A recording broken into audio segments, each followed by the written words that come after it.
دې آیت مبارکه کې الله جل شانه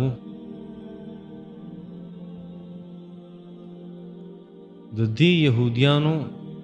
چې کوم کفر دی هغه نورم ظاهر کړي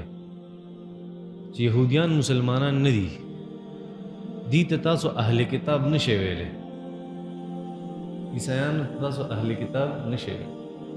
دا د دې خبره وضاحت تاسو ته ما په هغه ځای کې کړه او کله چې الله جل شانه فرمایل چې د دې اهل کتاب سره تاسو نکاح کولې شوي دي تاسو د لپاره حلال دي تاسو د دې لپاره حلال دي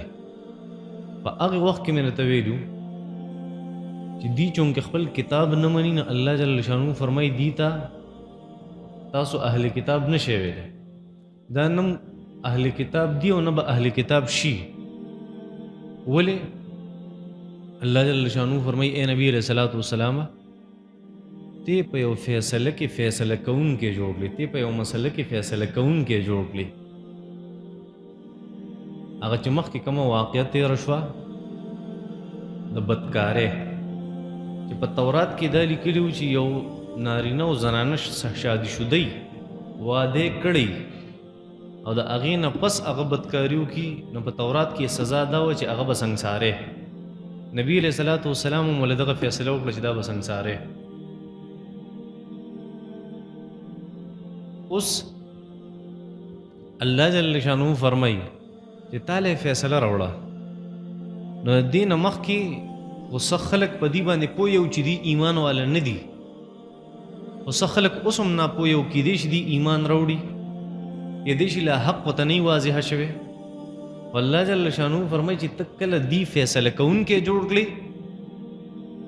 د دې سره تورات تا ولې فیصله داسې وکړه چې هغه د قرآن هم مطابق وه او د تورات هم مطابق وه نو دی د هغې فیصلې نه انکار وکړو پته لګي دا ایک نمبر کافر دي خپل کتاب هم نه مني خپل تورات هم نه مني خپل تورات حکم هم نه مني الله جل شانه فرمایي وما اولئک بالمؤمنین اے پیغمبر صلی الله علیه وسلم دا خلق چرته مؤمنان نشي کېدی دا خلق چرته مؤمنان نشي کېدی هغې خپل کتاب نه مني نو هغې به ستا کتاب څه ومني هغې د موسی علیه السلام سره څه کړو د موسی علیه السلام د کتاب سره څه کړو او اوس ورسره څه کوي دا د یهودو باره کې الله جل شانه داسې فرمایي الله جل شانه فرمایي دا ډېره د حیرانېدو خبره ده چې ته فیصله کوونکی جوړ کړې د خلکو په زړه کې دو کېدی چې دی ایمان راوړي او خبره ورته واضحه شي خو بیا تا فیصله وکړه او د دې سره تورات په تورات کې هم هغه شانتې فیصله وه په تورات کې هم هغه شان حکم و په تورات کې هم هغه شان قانون و خو د هغې باوجود دی مخ وګرځو پته لګي چې دا ایک نمبر کفار دي مسلمانان نه دي الله جل شانه فرمایي وکیف او څرنګه یحکمونک دی فیصله کوي پتا باندې دا د حیرانېدو خبره ده چې دی لا پتا فیصله کوي نو چې پتا فیصله کوي وعندهم التورات او دې سره تورات هم دی فيها حکم الله پای کې د الله قانون شته قانون دا دی په دغه خاص واقعه کې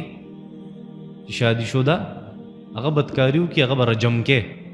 دغه د الله حکم په تورات کې الله فرمایي د دې باوجود یې څه وکړه ثم بیا یتولون دی واپس شو مخې وګرځو من بعد ذلک